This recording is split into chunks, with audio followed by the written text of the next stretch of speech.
Hello दोस्तों। आज की कहानी का शीर्षक है मेहनत का फल। एक बार बादलों की हड़ताल हो गई। बादलों ने कहा अगले 10 साल पानी नहीं बरसाएंगे। ये बात जब किसानों ने सुनी तो उन्होंने अपने हल वगैरह पैक करके रख दिए। लेकिन एक किसान अपने नियमानुसार हल चला रहा था। कुछ बादल थोड़ा नीचे से गुजरे और किसान से बोले, क्यों भाई, पानी तो हम बरसाएंगे नहीं, फिर क्यों हल चला रहे हो? किसान बोला, कोई बात नहीं, जब बरसेगा तब बरसेगा, लेकिन मैं हल इसलिए चला रहा हूँ कि मैं 10 साल में कहीं हल चलाना ना भूल जाऊँ। अब बादल भी घबरा गए कि कहीं हम भी बरसाना ना भूल जाएं, तो वह तुरंत बरसने लगे और उस किसान की मेहनत जीत गई।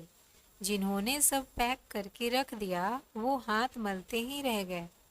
सो दोस्तों, लगे रहो, भले ही परिस्थितियां अभी हमारे विपरीत है, लेकिन आने वाला समय निसंदेह हमारे लिए अच्छा होगा। इस कहानी से हमें यह सीख मिलती है कि कामयाबी उन्हीं को मिलती है जो विपरीत परिस्थितियों में भी मेहनत करना नहीं छोड़ते हैं। ये बड़ी अच्छी बात कही आप।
Was wrong to say I wouldn't change a thing, 'cause in the story of our lives, the best of times through colored glass, time rolls on enough to let me move on past, but every little now and then it creeps on back to shape my smile.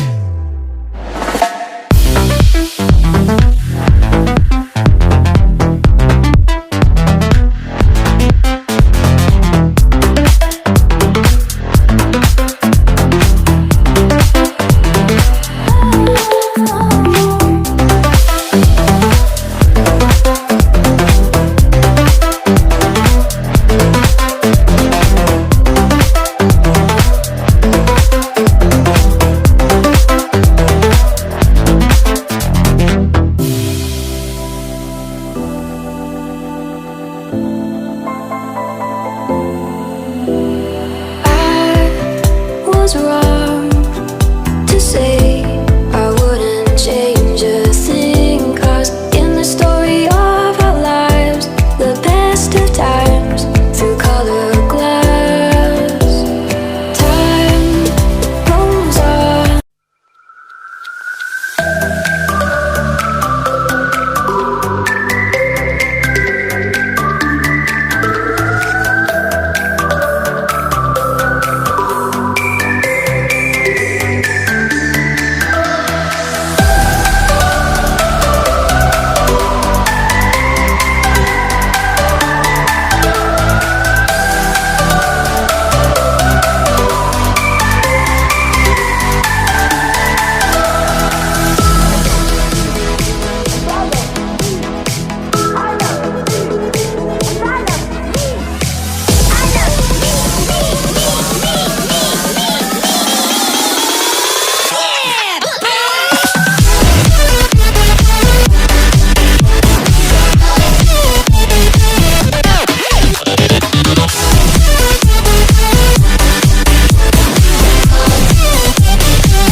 was alone and so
over the edge.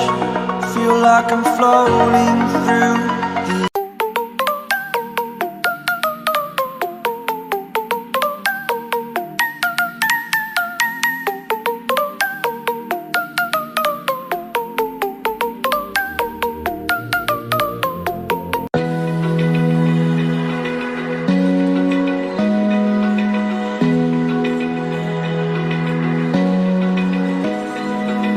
Open eye, feel the waves cut through me.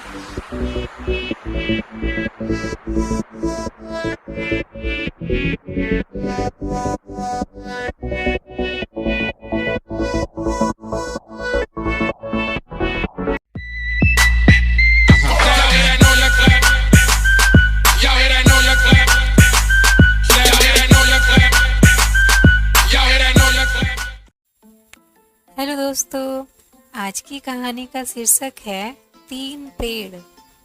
एक जंगल में 3 पेड़ थे जो आपस में मित्र थे और आपस में अपने सुख दुख और इच्छाओं की बातें किया करते थे। एक दिन पहले पेड़ ने कहा, मैं तो बड़ा बक्सा बनना चाहता हूँ जिसके अंदर दुनिया का सबसे महान खजाना रखा जाए। दूसरे पेड़ ने कहा, मैं तो ऐसा विशाल जहाज बनना चाहता हूँ जिसमें राजा सवारी करे। तीसरे पेड़ ने कहा, मेरा सपना है कि मैं इस दुनिया का सबसे ऊंचा पेड़ बनूं, जिसे देखकर लोग मुझे बनाने वाले परमेश्वर का स्मरण करें।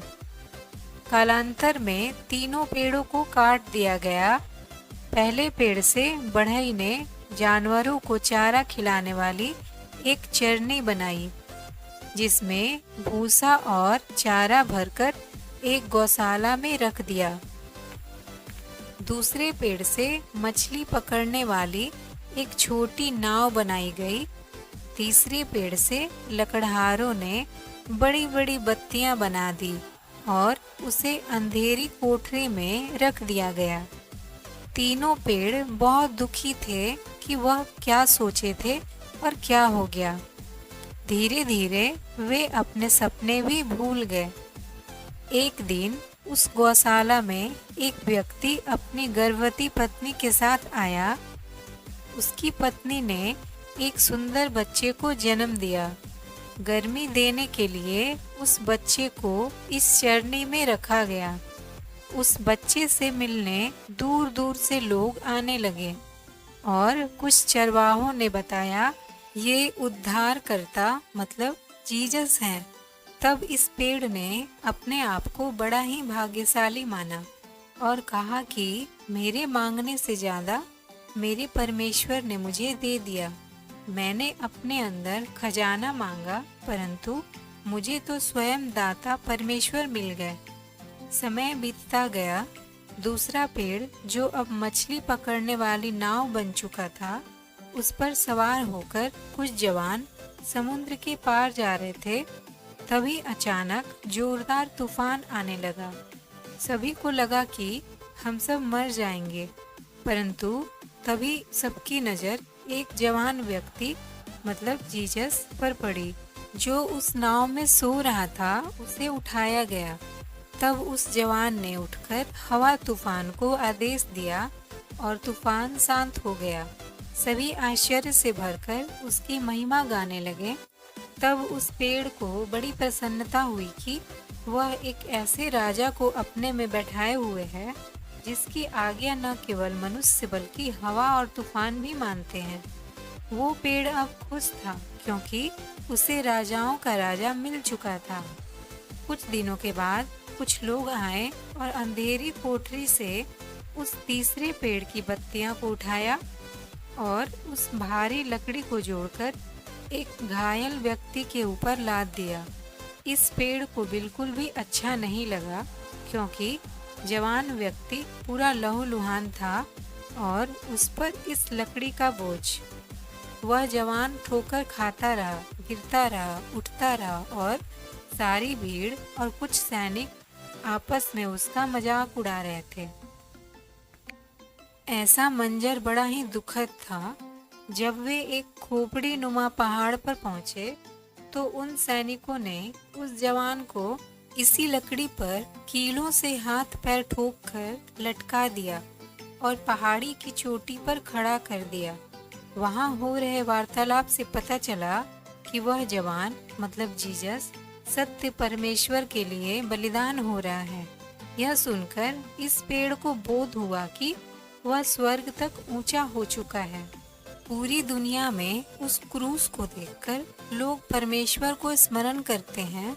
यही तो उसका सपना था। तो दोस्तों, स्मरण रहे कि हमारे स्वप्न और प्रार्थनाएं व्यर्थ नहीं जाते। यदि उनमें सच्चाई है तो वे जरूर पूरे होते हैं, भले ही तरीका हमारा सोचा हुआ न हो। हेलो दोस्तों, आज हम सुनेंगे स्वामी विवेकानंद जी की प्रेरक प्रसंग। स्वामी विवेकानंद जी जब शिकागो जाने वाले थे तो उन्होंने माँ शारदा से पूछा, माँ, क्या मैं अब दूसरी जगह जाकर अपने देश, अपने विचारों का प्रचार कर सकता हूँ? माँ ने कहा, रसोई से जाकर चाकू लेकर आओ। स्वामी जी चाकू लेकर आते हैं और माँ को दे देते हैं। माँ कहती हैं, अब तुम तैयार हो, तुम जा सकते हो। स्वामी जी ने कहा, माँ, आपने तो मुझसे कोई सवाल पूछे बिना ही मुझे जाने की आज्ञा दे दी, आखिर क्यों? माँ ने कहा, जब तुमने चाकू लाकर दिया तभी तुम्हारी परीक्षा खत्म हो गई थी। जब मैंने तुमसे चाकू मांगा तो तुमने चाकू की धार वाला हिस्सा अपनी तरफ रखा ताकि मुझे चोट ना लगे और लकड़ी वाला हिस्सा मेरी ओर रखा। तुम्हारी जगह कोई दूसरा व्यक्ति होता तो लकड़ी वाला हिस्सा अपनी ओर रखता और धार वाला हिस्सा मेरी ओर रखता। तुमने खुद के बारे में सोचने से पहले मेरे बारे में सोचा। तो दोस्तों, इस कहानी से हमें यह शिक्षा मिलती है कि जो व्यक्ति खुद से पहले दूसरों के बारे में सोचता है, उस व्यक्ति को जीवन के हर क्षेत्र में सफलता मिलती है। कहानी सुनने के लिए धन्यवाद। हेलो दोस्तों, आज की कहानी है गुरु और शिष्य की। एक बार की बात है, एक गुरु अपने कुछ शिष्यों के साथ पैदल ही यात्रा पर निकले। वे चलते चलते किसी गांव में पहुंच गए। वह गांव काफी बड़ा था। वहां घूमते हुए उन्हें काफी देर हो गई थी। गुरुजी थक चुके थे और उन्हें बहुत प्यास लगी थी, तो उन्होंने अपने एक शिष्य से कहा कि हम इसी गांव में कुछ देर रुकते हैं, तुम मेरे लिए पानी ले आओ। जब शिष्य गांव के अंदर थोड़ा घूमा तो उसने देखा कि वहाँ एक नदी थी जिसमें कई लोग कपड़े धो रहे थे, तो कई लोग नहा रहे थे और इसी वजह से नदी का पानी बहुत ही गंदा सा दिख रहा था। शिष्य को लगा कि ऐसा गंदा पानी गुरुजी के स्वास्थ्य को खराब कर सकता है, उन्हें ये पानी नहीं पिलाया जा सकता। इसलिए शिष्य बिना पानी लिए ही वापस लौट आया और नदी के गंदे पानी की सारी बात गुरुजी को बता दी। इसके बाद गुरुजी ने किसी दूसरे शिष्य को पानी लाने के लिए भेजा। कुछ देर के बाद वह शिष्य पानी साथ लेकर लौटा। गुरुजी ने इस दूसरे शिष्य से पूछा कि नदी का पानी तो गंदा था, फिर तुम ये पानी कैसे लाए? शिष्य बोला कि गुरुजी, नदी का पानी वास्तव में बहुत ही गंदा था, लेकिन लोगों के नदी से चले जाने के बाद मैंने कुछ देर इंतजार किया और कुछ देर बाद नदी में मिट्टी नीचे बैठ गई और साफ पानी ऊपर आ गया। उसके बाद मैं उसी नदी से आपके लिए पानी भरकर ले आया। गुरुजी ये सुनकर बड़े प्रसन्न हुए और बाकी शिष्यों को भी सीख दी कि हमारा जीवन भी इसी नदी की पानी की तरह है। जीवन में कई बार दुख और समस्याएं आती है तो जीवन रूपी पानी गंदा लगने लगता है, लेकिन थोड़े इंतजार और सब्र के बाद ये सतही दुख और समस्याएं नीचे दब जाती है और अच्छा समय ऊपर आ जाता है। हेलो दोस्तों, आज की कहानी है एक बकरी की। एक बार की बात है, एक बकरी थी। वह बहुत खुशी खुशी अपने गांव में रहा करती थी। वह बहुत मिलनसार थी। बहुत सारी बकरियां उसकी सहेलियां थीं। उसकी किसी से कोई दुश्मनी नहीं थी। वो सभी से बात कर लेती और सभी को अपना दोस्त मान लेती। सभी कुछ अच्छा चल रहा था, लेकिन एक बार वो बकरी बीमार पड़ी और इस कारण वो धीरे धीरे कमज़ोर होने लगी। इसलिए अब वो पूरा दिन घर पर ही बिताने लगी। बकरी ने जो खाना अपने लिए पहले से इकट्ठा करके रखा था, अब वो भी खत्म होने जा रहा था। एक दिन उसकी बकरी सहेलियां उसका हाल चाल पूछने उसके पास आई। तब ये बकरी बहुत खुश हुई। उसने सोचा अपनी सहेलियों से कुछ और दिनों के लिए वो खाना मंगवा लेगी, लेकिन वे बकरियां तो उससे मिलने के लिए अंदर आने से पहले ही उसके घर के बाहर रुक गई और उसके आंगन में रखा उसका खाना घास फूस खाने लगी। ये सब देखकर उसको बहुत बुरा लगा और समझ में आ गया कि उसने अपने जीवन में क्या गलती की है। अब वो सोचने लगी कि काश हर किसी को अपने जीवन में हिस्सा और दोस्त बनाने से पहले उसने उन्हें थोड़ा परख लिया होता, तो अब उसकी बीमारी में उसकी मदद के लिए कोई तो होता।